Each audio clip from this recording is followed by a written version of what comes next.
사무엘서는 상당히 익사이팅하고 재밌는 성경입니다. 제가 좋아하는 주말 대화 드라마 같은 그런 성격을 가진 내용인데 상당히 은혜가 되는, 위로가 되는 말씀이 있는 반면에 굉장히 또 우리의 마음을 찌르는 아주 독한 구절들이 이제 많이 나옵니다. 그래서 좀 흥미로운 얘기인데, 그래서 사무엘서 전체의 제목을 주연을 통한 구조라고 해봤습니다. 이 주연은 우리 드라마의 주연을 말하는데, 예, 주연을 통한 구조. 그래서 사무엘서를 보면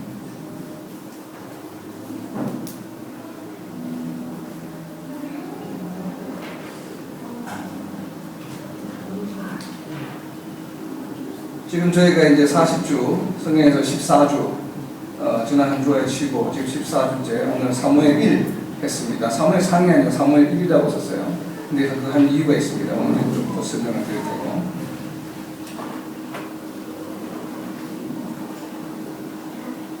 이 사무엘서의 틀에서 역사적 배경, 3대 축, 그리고 그동안 하지 않았던 다른 성경과 사무엘서의 관계에 대해서 오늘 좀 살펴보려고 해요. 그래서 이것을 좀 이해를 해야 사무엘서를 좀 제대로 볼 수 있지 않을까 싶어서, 특별히 다른 구약 성경과 사무엘서가 어떤 관계가 있는지에 대해서 오늘 좀 설명을 하려고 합니다.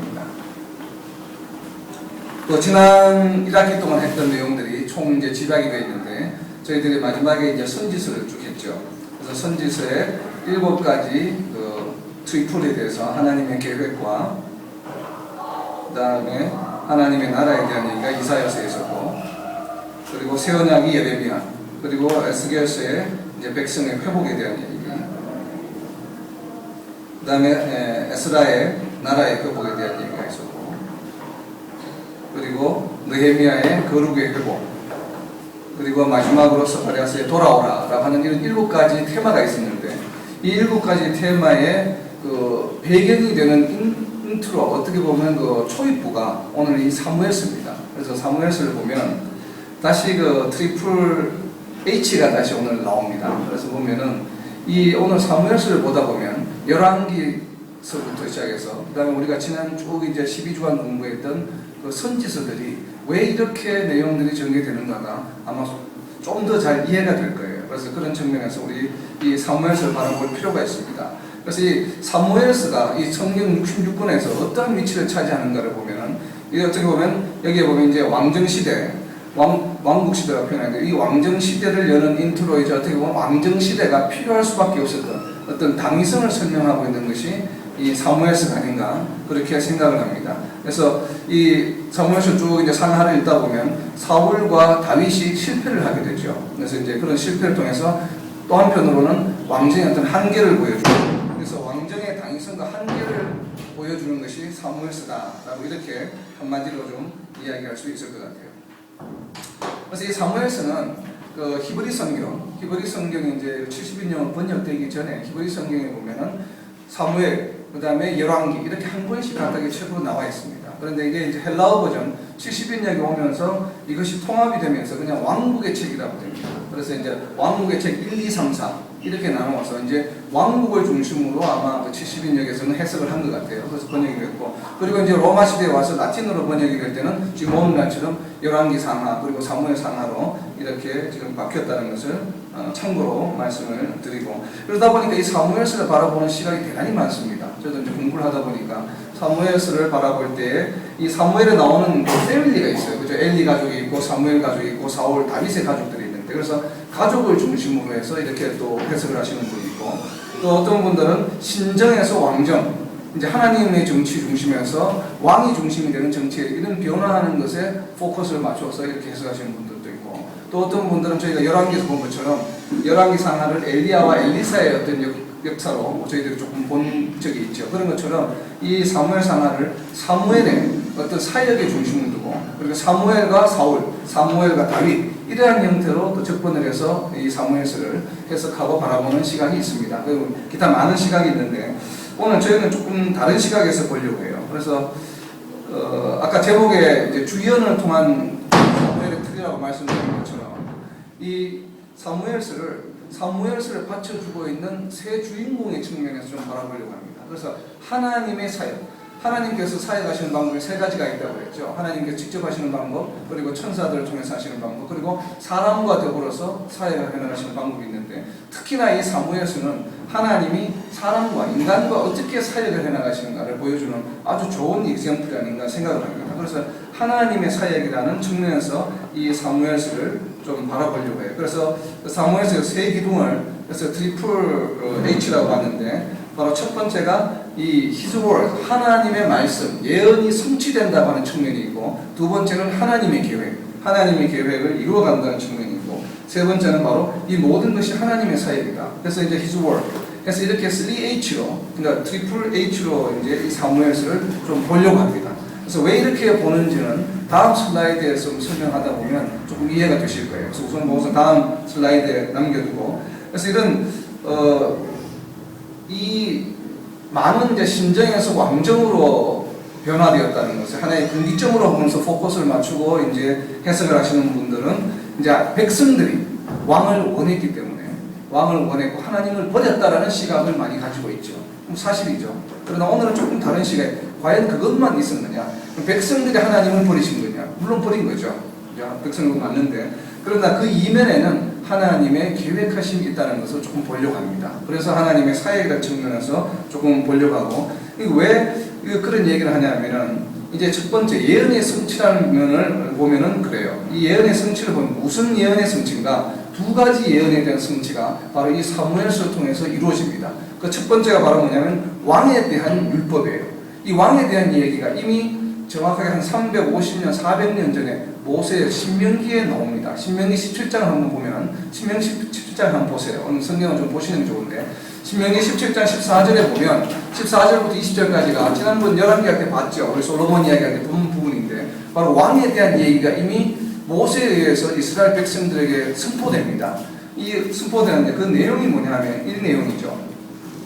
세 가지 내용이 선포됩니다. 왕이 너희들이 분명히 가나안 땅을 정복하고 땅을 차지했을 때 너희들이 혹시나 아마도 왕을 필요로 할 것이다. 왕을 달라고 요구할 것이다. 라는 것을 미리 예언을 합니다. 그죠? 그 모세가.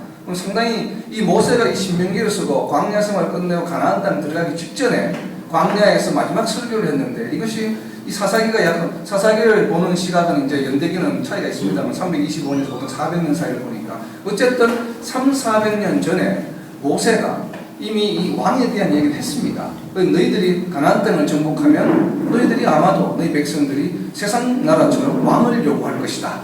자, 이렇게 이야기한다면 300~400년 후에 백성들이 우리에게 왕을 달라고 요구했다 이 말이죠. 그렇죠? 예언이 성취되는 것이죠. 그대로. 그럼 이것이 과연 백성들의 100% 일방적인 왕에 대한 요구여 하나님을 버린 버린 행위는 맞습니다. 그러나 그 이면에 이미 하나님께서는 그러한 일이 일어날 것이라고 하는 것을 예견하고 계셨죠. 예견하고 계시면서 왕을 뽑을 때는 반드시 뭐예요? 하나님이 택하신 자라고 하라. 그래서 신명기 17장 15절에 왕을 선택하는 권한이 하나님께 있음을 선포합니다. 그래서 너희들이 임의로 왕을 세워서는 안 되고 하나님이 정해준 그 사람을 왕으로 세워라. 그리고 그 왕에 대한 의무, 네 가지 의무도 역시 이야기를 합니다. 16절 이후부터 공부했었죠. 그래서 병마를 많이 두지 마라, 아내를 열어두지 말라, 그리고 은금을, 부를 축적하지 말라, 그리고 율법을 너희가 복사에 잘 기록을 해서 항상 옆에 두고 밤낮으로 주야로 묵상해라 라고 하는 왕이 해야 될 네 가지 일을 이렇게 선포를 해주시는데, 우리가 지금까지 11개를 쭉 공부한 걸 보면, 그리고 이제 장차 이제 우리가 사무엘에서 공부하게 될 이 사울과 다윗도 마찬가지 이 네 가지에서 네 가지를 잘 지키지 못했어요. 그래서 율법을 주야로 묵상하지 않았기 때문에 역시 다윗 왕조차도 실패한 왕이죠. 어떻게 보면. 그래서 나중에 사무엘 할 때 자세하게 저희 공부를 할 텐데, 그래서 이러한 그 왕이 지켜야 될 의무를 잘 지키지 않았다. 그래서 이런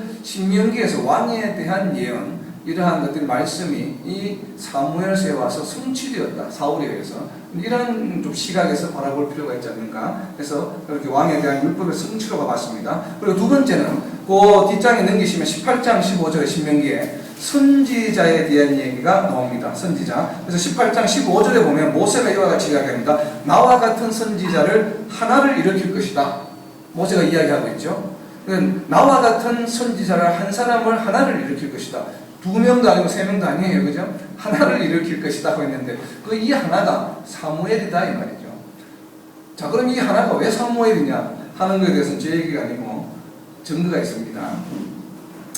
이 증거를 찾고 참 제가 기뻤는데, 많은 분들이 사무엘일 것이다 라고 이제 이렇게 예측을 많이 하고 유추하지만, 그러면 과연 모세 이후에 분명히 그 신명기에도 보면 모세 이후의 선지자가 모세와 같은 선지자가 없을 것이라고 이야기를 합니다. 하지만 사사시대에서도 하나님께서 분명히 어떤 한 선지자, 이름은 말씀하지 않으셨지만 어떤 한 선지자를 보냈다는 기록이 있고, 그리고 이제 사무엘이 선지자로 나옵니다. 그런데 이 선지자가 왜 처음 선지자로 이야기를 하냐면 바로 사도행전 3장 24절에 있습니다. 그래서 사도행전 3장 24절 찾아보시면 사도행전 3장 24절 22절부터 24절까지가 바로 모세가 이렇게 신명기 18장 15절에서 내가 나와 같은 선지자를 일으킬 것이라 한 이 얘기에 대해서 다시 사도행전 3장에서 22절부터 언급을 합니다. 그러한 것이 이루어졌는데, 그래서 이제 24절에 와서 보면 그 선지자가 바로 사무엘 이후로 모든 선지자들이 한 말들이 같다. 그러한 말들이 이루어지지 않았다고 나와 있죠. 그래서 이 이제 사도행전 3장 24절을 미루어 볼 때 이 신명기 18장 15절에서 이야기한 나와 같은 한 사람의 선지자는, 이 선지자는 바로 사무엘이라는 거죠. 뭐 정확하게 그렇게 지금 얘기는 되고, 실제적으로 선지자의 역할이 하나님의 말씀을 대언하는 것이기 때문에 이 사무엘이 하나님의 말씀을 대언하기 시작합니다. 그것은 다음 슬라이드에 자세히 볼 텐데, 이제 그 정도로만 저희가 이제 알고 넘어갑니다. 사무엘 3장과 사무엘 3장 20절에도 보면 이제 사무엘의 선지자로 전 이스라엘에 알려지기 시작했다는 구절이 나옵니다. 이 부분에 대해서는 좀 더 자세하게 나중에 이야기하겠습니다. 그리고 이제 히저 플랜에 보면 국가를 형성하는데 하나님의 계획이 뭐냐? 하나님 나라를 이 땅에 이루기를 원하셔서, 이것이 하나님의 계획이었어요. 그죠? 근데 이 하나님의 나라를 이루기 위해서 출애굽을 통해서 노예 생활하는 동안에, 애굽 생활 동안에 민족을 일으켰단 말이죠. 백성을 만든 다음에 이제 광야 생활로 출애굽을 나와서 이제 나라를 만들기 위해서 가나안 땅으로 들어가는데, 그러면서 분명히 가나안 땅에 12지파에게 가나안 땅을 기업으로 나누어 주었습니다. 그런데 그것이 정복이 제대로 이루어지지 않았죠. 그것이 이제 여호수아 1장과 2장에 나옵니다. 이제 정복이 제대로 이루어지지 않았다. 근데 이 정복이 제대로 이루어지지 않은 것이 그냥 20년, 30년 간 게 아니에요. 사사시대가 끝나는 거의 300~400년 동안 이 가나안 땅 정복, 12지파에게 할당된 기업을 완전히 정복하는 데 실패했습니다. 여전히 미완성의 숙제가 남아 있었습니다. 그 부분이 이 사무엘서에 와서 사무엘과 다윗에 의해서 어느 정도 12지파에게 할당되었던 그 기업이 정복이 되는 역사가 일어납니다. 그래서 그러한 측면에서 보면 하나님께서 계획하셨던 하나님 나라를 이 땅에 이루기를 원하셨던 어떤 국토적인 측면에서의 어떤 성취가 바로 이 사무엘서에서 이루어지지 않느냐. 그래서 사무엘서를 바라볼 때 하나님의 계획이라는 측면에서 좀 사무엘서를 바라볼 필요가 있다라고 하는 것이고, 그 다음에는 이 모든 일들이 바로 하나님께서 주가 되셔서 감독이 되셔서 이제 PD의 역할을 하신 거죠. 사역하시는데 거기에 등장하는 주연들이 있다는 거예요. 주연과 조연이 있는데, 자, 주연은 사무엘과 사울과 다윗이라고 봅니다. 사무엘서에는. 그래서 세 명의 주연이 나타나고, 이 사무엘을 받쳐주는 조연으로 엘리와 한나가 나타나고, 그리고 사울의 조연으로는 요나단, 그리고 이제 다윗의 조연은 아주 유명한 조연이죠. 바세바가 나타납니다. 그래서 이렇게 이러한 주 조연에 합작을 해서 이 사무엘서를 이루어 나간다라고 하는 것을 좀 이러한 시각에서 좀 바라보면 좋을 것 같아요. 그래서 이 사무엘서를 통틀어, 사무엘서 전체 55장인데 통틀어서 가장 마음에 와닿는 구절, 사무엘서를 대표할 수 있는 구절이 뭘까? 제가 이제 쭉 묵상하다 보니까 이 사무엘서를 대표할 수 있는 구절이 바로 이 2장 35절이 아닌가 생각을 합니다. 그래서 2장 35절 한번 보시면, 사무엘서 2장 35절입니다. 거기 좀 별표를 좀 해놓으시죠. 사무엘서 2장 35절을 보면 충실한 제사장을 내가 세우기를 원한다. 충실한 제사장이 첫 번째 요소요. 두 번째 요소는 내 마음을 알고 내 뜻대로 행할 것이다. 그리고 세 번째는 내가 그 충실한 제사장, 내 마음과 내 뜻대로 행하는 그 사람을 위해서, 그 바로 제사장을 위해서 내가 견고한 집을 세우리니 그가 바로 그 제사장이 기름 부음을 받은 자들 앞에서 영구히 행하리라. 이것이 사무엘서의 주제가 아닌가 싶어요. 그래서 여러분 어떠세요? 이 세 가지 사항을 이 사무엘서 2장 35절 읽으면 언뜻 떠오르는 분이 있죠? 안 떠오르시나요? 저만 떠오르나? 충실한 제사장, 그 다음에 내 마음 내 뜻대로 행하는 사람, 그리고 그를 위하여 견고한 집을 지어주겠다. 그리고 그가 기름 부은 모든 자들 앞에서 영원히 행하리라. 예수님이죠. 언뜻 보기에도. 그죠? 그러니까 물론 하나님께서 이 사무엘을 통해서 이 사무엘 2장에서 말씀하실 때는 엘리 제사장을 이은 다음에 충실한 제사장을 원했습니다. 그죠? 그런 뜻에서 이렇게 말씀을 하셨고, 그런데 그러하지 못했죠.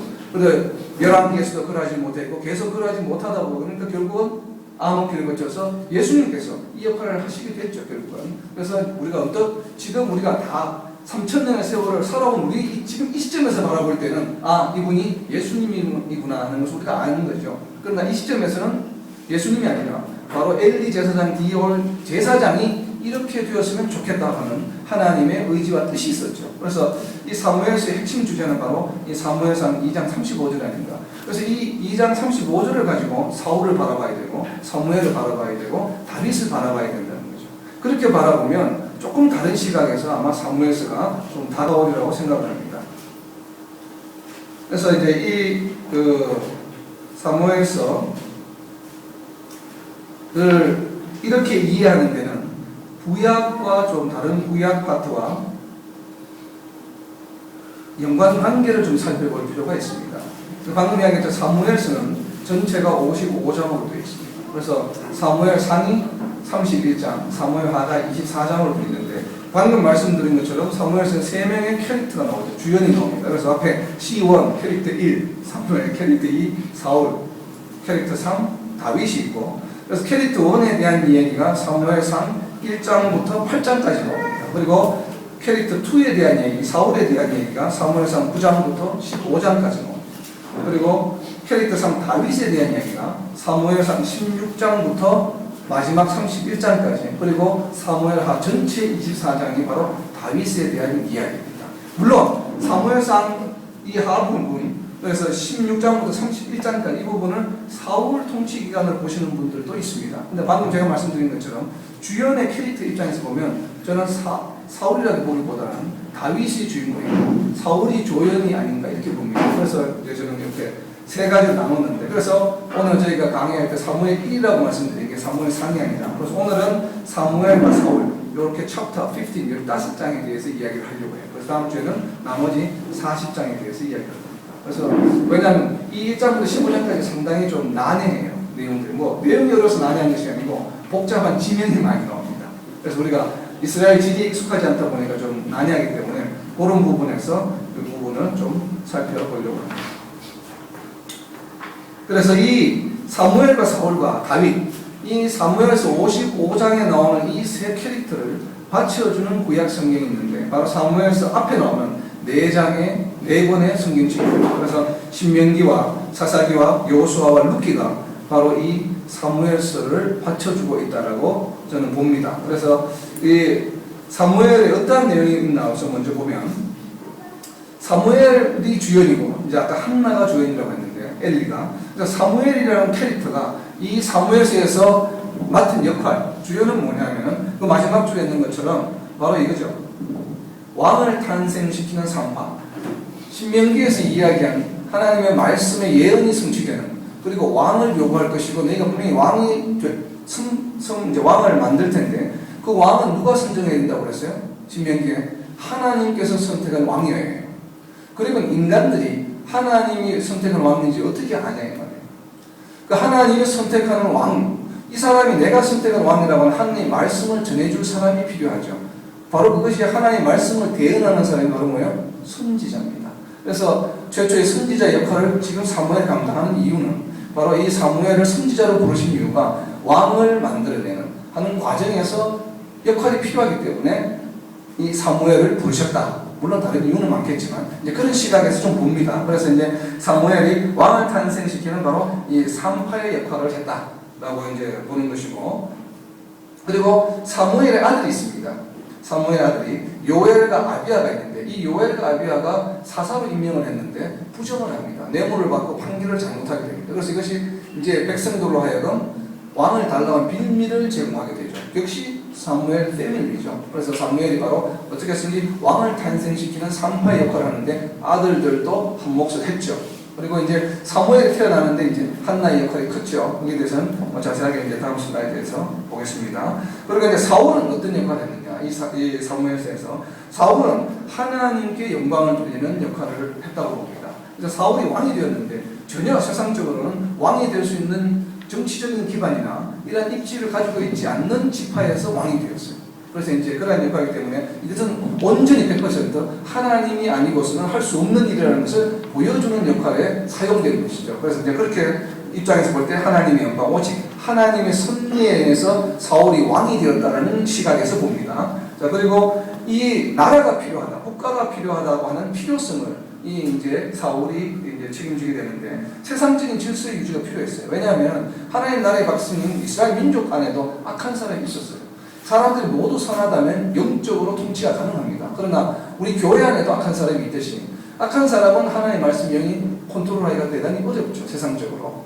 물론 극단적인 방법을 이용해서 하나님이 얼마든지 통치할 수 있지만 그러나 데일리 일어나는 모든 일 속에서는 이런 악한 자들 그리고 이스라엘 민족이 아닌 바로 이방 민족들도 이스라엘 민족들과 함께 있었기 때문에 세상 나라가 필요하는 세상 질서의 유지라는 그러한 힘도 필요했다. 이런 국가의 필요성을 이 사울을 통해서 보여주고 있고 그리고 예언의 성취가 되는 바로 왕의 모범을 보여주고 있다. 다윗은 어떤 역할을 했느냐? 아까 말씀드린 것처럼 이 여호수아에서 이제 국토를 이제 완성시켜 나가는 그 12지파에게 나눠졌던 가나안 그 지파에게 나눠졌던 그래서 완성시켜 나가는 역할을 하고 있다. 그런 것을 보고 그리고 이런 이제 앞에 있는 이러한 이제 구약의 성경들이 그럼 이렇게 사무엘서에 나타나는 이 세 사람이 각각의 역할과 이런 목적에 대해서 임무에 대해서 어떻게 스포트하고 있는지를 한번 보겠습니다. 자, 이 신명기에 보면 아까 보신 것처럼 17장 15절에 왕에 대한 임무가 바로 이 예언의 성취를 나타내죠. 그리고 이 선지자의 얘기는 바로 이 선지자로 부른 것에 대한 당위성, 리전을 적용하고 있습니다. 그리고 두 번째, 이 보면 이제 사사기인데, 이 사사기가 보여주고 있는 것은, 사사기 21장 한번 보세요. 사무엘서 룻기 앞에. 사사기 제일 마지막입니다. 제일 마지막 21장 25절에 보면 굉장히 흥미로운 구절이 있습니다. 이 사사기의 21장 25절이 뭐냐면은, 왕이 없으므로 이스라엘 민족에 사람들이 제 생각에 소변에 옳은 대로 행했다. 이렇게 이야기합니다. 그래서 많이 듣던 얘기죠. 열왕기 읽으면서 수없이 많이 봤죠. 그러니까 여호와를 떠남으로 자기네들이 각자 소견대로 행하였더라. 북이스라엘 왕들을 이야기할 때마다 나왔던 얘기들이죠. 근데 이 얘기가 사사기 21장 25절에 사사기를 통틀어서 12명의 사사 이야기를 하고 나서 이렇게 마지막 구절에 21장 25절에 왜 갑자기 왕에 대한 얘기를 했을까? 아직 왕이 없는데 이 사람들에게는. 근데 이 사람들에게 왕이 없으므로 이 사람들이 이렇게 자기의 소견대로 행했다. 그래서 12사사 시대가 굉장히 복잡하고 힘이 들었다는 얘기를 합니다. 자, 모처럼 만에 방학 이후에 가기라니까 많이 졸리죠. 근데 미국은 제가 다녀왔는데 시차 적응을 여러분이 못하고 계신 것 같아요. 지금 보니까. 지금 밤 시간인데.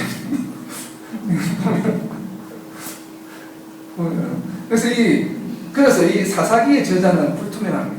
사사기와 룻기의 저자는 불투명한데 나중에 마지막에 룻기 이야기에서 말씀드릴 텐데 저는 그 유대인들 중에 사사기와 룻기를 사무엘이 기록했다고 주장하시는 학자들이 있습니다. 그래서 저는 거기 굉장히 공감이 갑니다. 이 사사기의 21장 이거 마지막 25절 구절 때문에. 그래서 방금 이 화살표를 한 것처럼 사무엘이 이 사무엘서를 기록을 하면서 전체를 다 기록하지 않았죠. 사무엘서 전반부를 기록하면서 사울이라고 하는 왕, 신정에서 왕정으로 가는 것을 자기가 직접 산파 역할을 했고 또 다윗이 왕이 되는 것을 기름 부었던 사람이에요.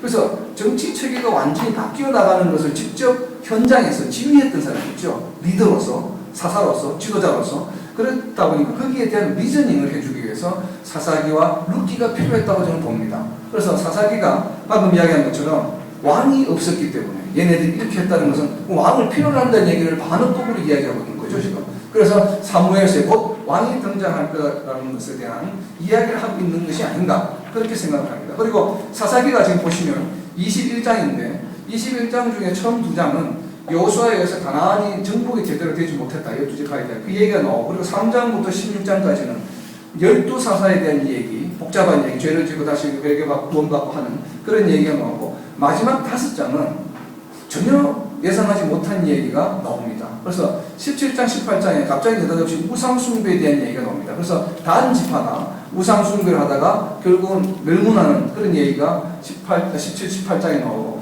그리고 19장부터 20장, 21장 세 장에 걸쳐서 바로 이 베냐민 지파에 정말 썬데이 서울에 나오는 얘기가 나옵니다. 베냐민 지파의 악행이 레위 지파의 한 철이 도망갔는데, 이 기억이 나나요? 혹시 들었죠? 도망갔는데 찾으러 갔다가 찾아서 돌아오는 길에 베냐민 땅에 자루 하룻밤 묵었는데, 베냐민 지역에 있는 불량배들이 그냥 이렇게 해꾸질을 하는, 그래서 그 여자가 죽게 됐죠. 그래서 그 여자를 시체를 12조각을 해서 전국에 보내서 지파들을 모아서 베냐민 지파와 11지파가 전쟁을 일으킨 얘기가 19, 21장에 나옵니다. 그러니까 3장에 걸쳐서 이 베냐민 지파의 악행과 베냐민 지파가 그 불량배들을 다른 권면했죠. 11지파에서 징벌을 하라고 했는데 징벌을 하지 않아요. 그래서 결국 전쟁을 하게 됩니다. 그래서 11지파와 베냐민 지파가 붙어서 전쟁을 하니까 11지파가 당연히 이기죠. 그래서 이 베냐민 지파에 있었던 약 2만 몇천 명이 모여있던 장정들이 다 죽고 600명만 남습니다. 그리고 물론 여자들은 다 죽었고, 그래서 11지파에서 더 이상 이스라엘 민족에 있는 11지파의 여자들이 베냐민 지파에게 시집가지 못하도록 만들어버립니다. 서약을 합니다. 이제 그런 저주를 받게 돼요, 이 베냐민 지파가. 그래서 이 사사기가 끝날 무렵에 베냐민 지파의 규모라고 하는 것은 장정 600명이 남아있고 거의 멸문한 상태예요. 그래서 아내들을 구하지 못해서 어떻게 합니까? 그래서 길라앗 야베스에 있는 무슨 여자들을 잔치할 때 이렇게 행사할 때 나가서 밤에 데리고 와서 가라고 하는 그런 에피소드가 사사기에 있다 보면 나옵니다. 그렇게 해서 이제 후손들을 만들어가는 지가 얼마 되지 않았어요, 지금. 이 사무엘이 나올 때. 근데 사울이 왕으로 그 지파, 몇 명 남지 않은 지파에서도 가장 작은 패밀리에서 사울을 선택합니다, 왕을. 바로 이러한 과정들을 보면 하나님께서 역사하셨다. 이게 하나님의 능력이 아닌 것은 12지파 중에서 왕을 선정하는데 하나님께서 유다 지파에서든지 아니면 에브라임 지파에서든지 여호수아를 배출했던 이런 큰 지파에서 군사력을 가지고 있는 지파에서 하지 않고 가장 작은 지파, 그리고 가장 지금 멸문해가는 그러한 패밀리에서 사울을 선택하셨다고 하는 것이 바로 이 예언의 성취요, 바로 하나님께 영광을 돌리는 바로 이러한 얘기라는 것이죠. 그래서 이러한 얘기들이 바로 사사기가 담고 있다는 것이에요. 그러다 보니까 이 사사기를 사무엘이 기록하지 않았는가 하는 생각이 듭니다. 그래서 이 사울의 어떤 당위성, 사울을 왕으로 뽑는 데 대해서 하나님의 역사하심을 뒷받침해주는 이야기가 사사기라고 저는 보여집니다. 전체적인 이 상호관계를 보았을 때, 물론 사사기가 보여주는 다른 부속사적인 얘기는 많지만 특별히 사무엘과 연계했을 때 그러한 측면에서 우리가 사사기를 바라볼 수 있겠다 하는 얘기고, 그리고 여호수아는 그러면 어떤 역할을 하고 있는가? 여호수아는 말 그대로 가나안 땅 정복의 이야기입니다. 그렇죠? 가나안 땅 정복을 해나가는 얘기인데, 정복하지 못한 땅에 대한 얘기가 13장에 나옵니다. 여호수아 13장에 보면. 그래서 여호수아 13장부터 13장 한번 보시죠. 13장부터 19장까지 얘기가 12지파의 땅을 기업을 분배하는 얘기입니다. 그래서 여호수아 13장에 보면 지금까지 너희가 가나안 땅 이제 요단강을 건너와서 정복하라고 했는데 제대로 정복하지 못했어요. 그때까지만 정복한 지파가 유다 지파, 에브라임 지파, 그리고 에덴 동쪽에 있는 세 지파 정도였습니다. 그래서 나머지 7지파에 대해서 아직 땅도 제대로 분배가 안 되어 있는 상황이었어요. 그래서 이제 7지파에게 추첨을 해서 땅을 전부 분배를 합니다. 그런 역할을 하고, 이제 이것을, 그래서 얘기가 이제 쭉 이제 13장부터 쭉 이제 19장까지 나오는데, 그래서 15장에 보면 유다에게 할당된 그 땅 영역이 나오고, 실제로 이제 그 15장, 바로 15장,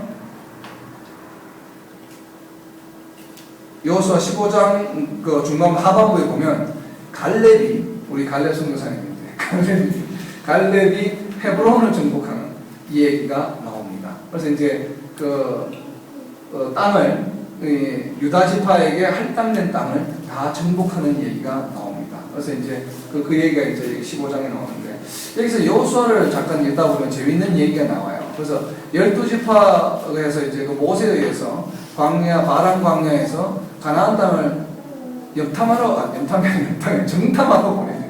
정탐하라고 보내는데 12각 지파에서 각 대표를 뽑아서 보내지 않습니까? 그래서 돌아와서 보고할 때 갈렙과 여호수아만 공격을 하자고 나머지 이렇게 하지 않았죠. 그래서 여호수아가 바로 어디 출신이냐? 어느 지파 출신이에요? 이렇게 딱 질문하니까 어제 우리 가정예배 때 이렇게 질문하니까 윤성이가 당장 맞춰버리는데 에브라임 지파. 에브라임 지파죠. 에브라임 지파. 갈렙은 무슨 지파에 방금 나왔죠? 유다 지파예요. 여기서 좀 재밌는 일이 있죠. 자, 12지파 중에 긍정적으로 가나안을 정복하자고 이야기했던 두 지파가 바로 에브라임 지파와 유다 지파예요. 솔로몬 이후에 남북으로 나누어질 때 북이스라엘을 책임졌던 여로보암이 나왔던 지파가 바로 뭐예요? 에브라임 지파예요. 그 다음에 남유다죠. 그러니까 에브라임 지파와 유다 지파가 솔로몬 이후에 남북을 통치하는 왕을 배출했어요.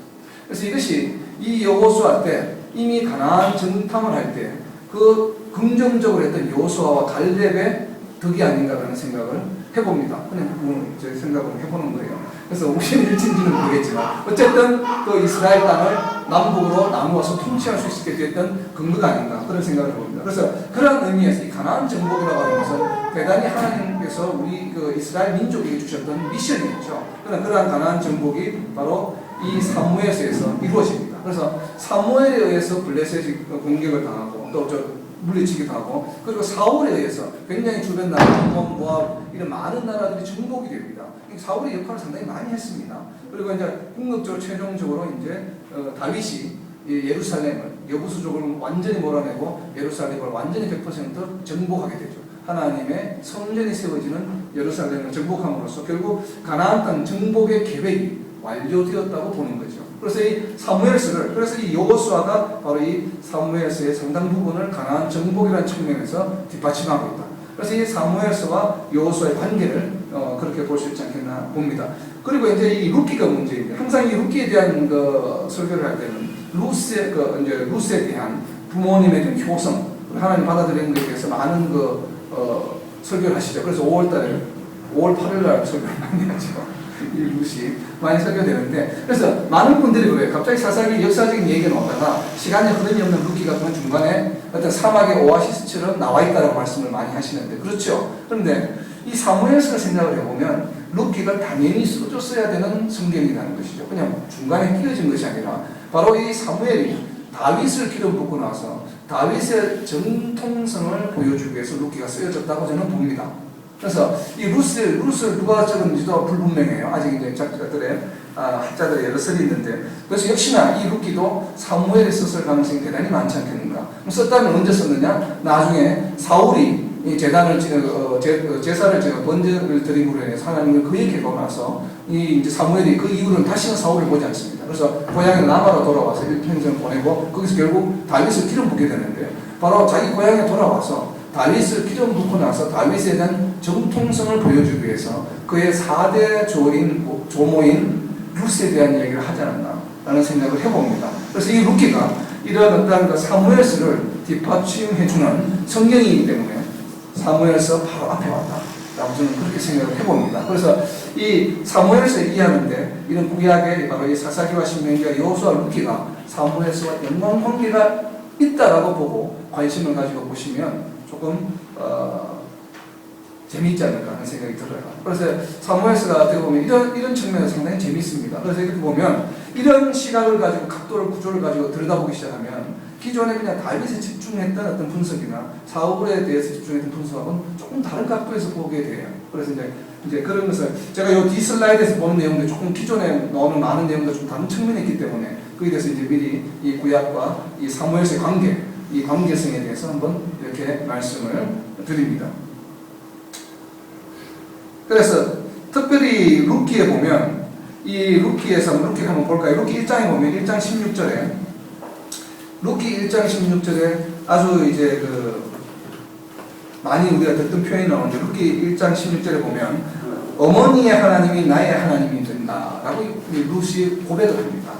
그래서 이 고백이 바로 다윗에게 있어서는 대단히 다윗을 스포트해주는 중요한 영적인 뒷받침이 되는 고백이죠. 그래서 이방인이면서 모압 출신이면서 어머니의 하나님 나의 하나님 된다 라고 하는 고백은, 이 비슷한 고백이 있습니다. 신약 성경에 가면 있죠. 요한복음 20장 28절에 보면 바로 도마의 고백이었습니다. 예수님은 나의 하나님이십니다 라고 고백하죠. 똑같은 고백이죠. 그러니까 하나님은 나의 하나님이 되신다. 물론 비슷한 고백을 마태복음 16장 16절 베드로가 했죠. 그때는 나의 하나님이라고 고백을 하지 않고 베드로는 조금 다르게 고백을 했습니다. 예수님은 하나님의 아들이십니다. 하나님의 아들이십니다 고백하는 것과 주님은 나의 하나님이라고 하는 것은 상당히 다른 어감이 있죠.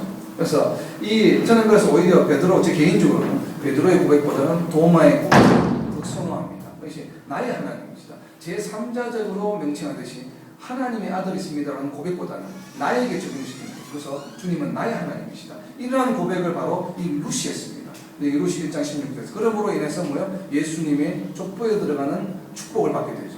그래서 이 축복의 가운데에 바로 다윗이 있다라고 하는 것이죠. 그래서 이 얘기가 왜 굿이 나왔느냐? 아까 말씀드린 것처럼 다윗의 어떤 영적 정통성을 뒷받침해주기 위해서 사무엘이 루키를 기록하지 않았나 이렇게 생각을 하는 겁니다.